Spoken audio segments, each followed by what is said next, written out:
정말 내 가운데 찌꺼기가 남지 않게끔 정말 회개하는 것이 중요하다라고 생각됩니다. 그래서 저도 한미수민 대사시한지 참고는 그런 걸 듣고 나면서 어머님하고 완전히 하나 되지 못했고 말씀 하나지 못했던 것을 눈물로 회개하고 났을 때 심령이 맑아짐을 더 느끼게 됐습니다. 제가 목회를 했던 걸 지난번에 이야기를 했으면 고등학교 때 친구에 의해서 고등학교 때 어떤 책을 읽으면서 신의 존재를 확신하게 됐고 가장 가치 있는 삶은 무엇일까라고 고민하던 중에 신이 확실히 있는데 신이 확실히 있다면 가장 최고의 존엄한 최고의 신의 뜻대로 사는 것이 가장 가치 있는 삶이라는 그런 확신을 가지게 됐어요. 그래서 가장 가치 있는 신을 찾아서 기성교회를 다니다가 결국은 우리 교회를 원리 말씀 듣고 이 원리 말씀이 신의 뜻에 하나님의 뜻에 가장 더 가깝다. 훨씬 기독교에서 많은 것들과 훨씬 가깝다는 그런 확신을 가지고 그래도 이제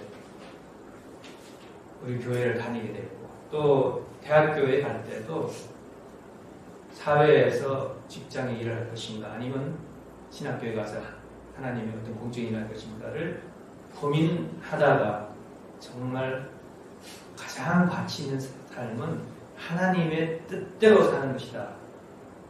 그래서 나는 가장 가치 있는 삶을 살기 위해서 1차 때 어떤 일반 대학에 가려고 시험 친 그 시험에 대학 시험 치러가지고 우리 형하고 약속이 일단 가든 안 가든 1차 시험 봐라고 해서 나는 그 약속을 지켜야 되는데 시험에 가서 결국은 답안지를 다 백지로 내면서 나는 신학교에 갈 거야. 그런 2차 때 신학교에 갔다 오라서 그랬습니다. 그렇게 해서 가장 가치 있는 삶을 살기 위해서 저는 목회를 하게 됐고 이렇게 쭉 공직을 하고 있으면 돌아보면서 정말 제 선택을 어려운 어려운 경우도 있지만 그래도 정말 감사하고 후회하지 않습니다. 정말 돌아보면 제 자신을 위해서 정말 좋았어요. 정말 나름대로 가치 있는 그리고 삶을 살고 있다는데 자부심과 긍지를 가지게 됩니다. 그래서 교회장을 맡게 되니까 내 삶을 돌아봤을 때 어떻게 생각하냐면 그래도 교회 공직자가 됐기 때문에 공직자다운 삶을 살려고 노력하게 되었다라는 제 고백을 드리고요.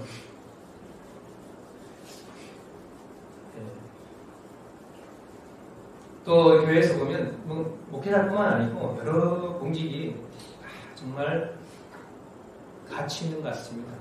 귀한 것 같습니다. 자기가 사람을 만든단 말이죠. 자기가 사람을 만든다.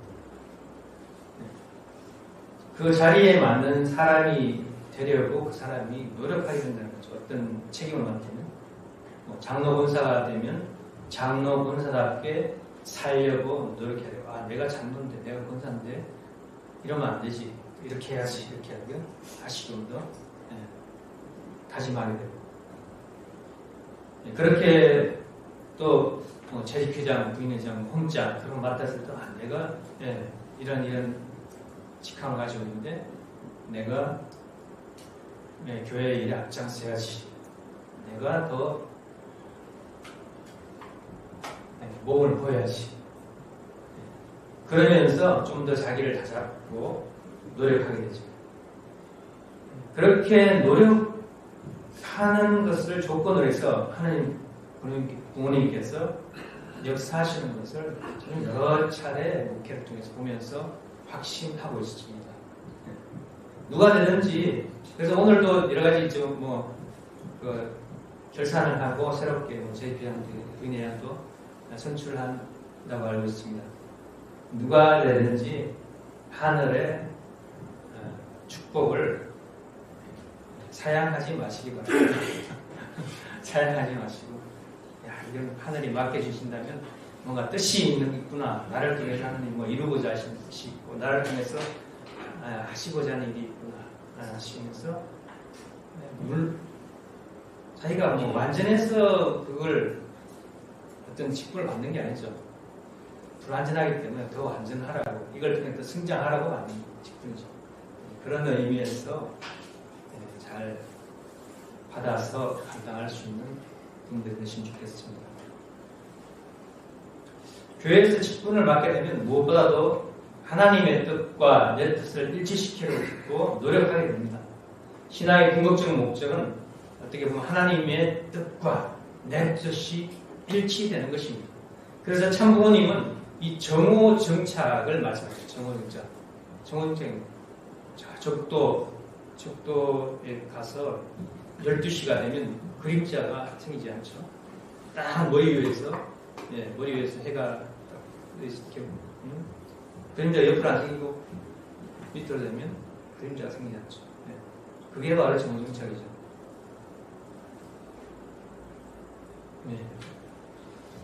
그래서 참부모님은 그런 정오정착을 말씀하시는데요. 하나님과 인간이 어떤 한 점의 그림자도 없는 그 수직 관계를 이루는 것입니다. 참부모님께서 자주 말씀하신 일심일체, 일념이라는 말도 하나님과 일체됨을 말하는 것입니다. 예수님께서도 뜻이 하늘에서 이루어지는 것과 같이 땅에서도 이루어지도록 기도하라고 하셨고, 아버님께서도 같은 말씀하셨습니다. 영계에서는 이미 다 이루었다라고 말씀하셨습니다. 그렇습니다. 천일국은 이미 다 이루어진 것입니다. 하늘의 주권이 이 땅에 임했기 때문입니다. 천일국 청사진이 다 그려졌기 때문입니다. 그러나 실제 천일국은 우리의 몫입니다. 각자 자신 안에서 경험하는 것이고 가정 안에서 경험해야 하는 것입니다. 살다가 여러분, 이게 참 사랑의 그런 행복한 세계구나. 이게 천일국이구나. 가정 천국이구나. 이런 경험을 가정 안에서 누구나 다 느낄 수 있어야 됩니다. 느껴야 됩니다. 느끼신 분도 계실 겁니다. 저도 느껴봤습니다.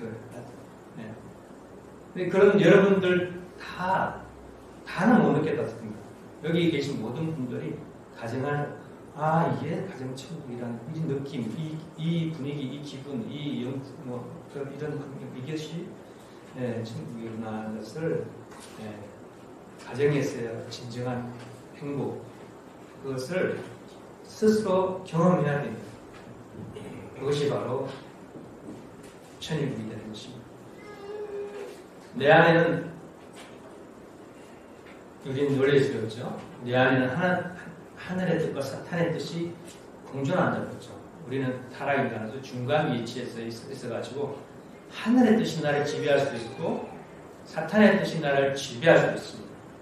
하늘이 지배하는 것도 사탄이 지배하는 것도 내가 어디를 향해서 마음을 어떻게 열어놓느냐, 어떤 조건을 세우느냐에 따라서 달려있죠. 그래서 마음이 맑아서 선의 조건을 세우면 하늘 뜻에 연결되고, 마음이 어두우면 악의 조건을 세우고 사탄의 뜻에 연결되게 되는 것입니다. 내 안에 하나님의 신성과 능력이 내재되어 있는데, 이 신성과 능력을 작용하기 위해서는 마음이 깨끗해야 됩니다. 청정해야 됩니다. 그래서 하나님과 일체되는 길은 마음이 청정해가지고 하나님의 신성의 빛이 드러나야 되는 것입니다. 내가 마음을 어떤 방향으로 먹고 사느냐에 따라서 좀 다르죠. 내가 항상 어떤 계산적인 마음을 가지고 내 이익을 계산하고 내 이익에 따라서 그런 습관을 하다 보면 그런 마음이 잘 생기지 않습니다. 그런데 항상 상대를 위한 마음을 가지고 상대에게 어떻게 하면 기쁨을 줄 수 있을까? 어떻게 하면 좀 더 편함을 줄 수 있을까? 어떻게 하면 감동을 줄 수 있을까? 그런 마음, 그런 양심의 작용, 그런 마음 자세를 가지고 살 때 그 신성의 빛이 드러나게 됩니다. 또 다른 말로 불교에서는 불교에서는 창조 본성을 불성이라고 하죠. 불성. 이런 불성이 드러나기 위해서는 계를 지키는 생활을 해야 된다. 계라는 것은 계율이죠. 계율, 율법, 법을 지켜야 된다.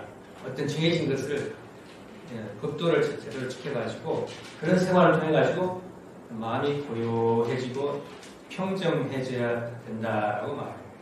그리고 우리 교회에서는 뜻과 일치되기 위해서는 행함으로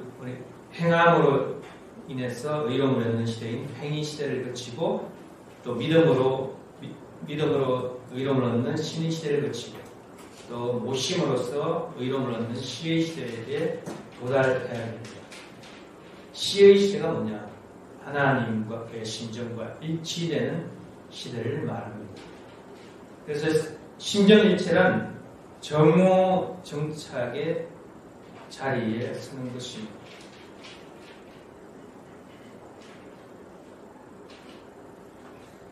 우리 인간이 가질 수 있는 가장 위대한 지식이 뭘까요? 바로 하나님의 뜻을 아는 지식입니다. 그리고 인간이 할 수 있는 가장 위대한 업적은 바로 하나님의 뜻을 우리가 행하는 것입니다. 그리고 하나님의 뜻을 위해서 일하는 것이 가장 우리가 보람 있는 일일 것입니다.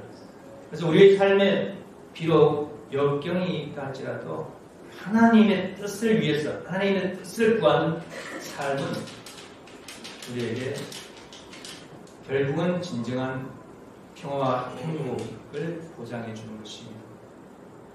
그래서 기도는 하나님의 뜻과 내 뜻을 일치시키는 것입니다. 기도는 하나님께 내 뜻을 보고하고 내 뜻이 하나님의 뜻과 일치하기를 비는 것입니다.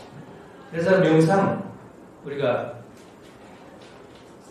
기도 조용하게 기도하면서 자기를 되돌아보는 그런 명상의 시간도 중요합니다. 이러한 명상은 하나님 뜻대로 하시도록 내 마음을 비우는 것입니다. 하나님 뜻대로 기도는 저도 이번에 연초에 가가지고 천정궁에 가서 그때 승지수를 가을 때 제가 뽑았는데 말씀 가르쳤잖아요. 뽑았는데 이런 내용이었습니다. 내 뜻대로 일방적으로 기도하는 것이 아니라 하나님의 뜻이 무엇일까를 항상 마음에 새기고 그 하나님의 뜻에 맞춰서 기도하고 생활하도록 하라. 그런 말씀이었어요. 정말 귀한 말씀이었습니다. 그래서 우리가 일방적으로 내가 하고 싶고 내가 바라는 거 그것만 하늘 앞에 계속 기도하는 거 그게 아니고 하나님의 뜻이 무엇이고 하나님의 뜻에 맞게 내가 살기 위해서는 어떻게 해야 되냐. 내 기준만 가지고 내 주장만 가지고 내 소원만 가지고 기도하는 것이 아니고 하나님이 나한테 바라는 것이 무엇입니까? 하나님께서 저를 통해서 무엇을 이루기를 바라십니까? 그 뜻에 맞게 제가 기도하고 또 동하고 정하게 해주십시오. 나는 그런 기도가 우리의 삶이 되는 것입니다.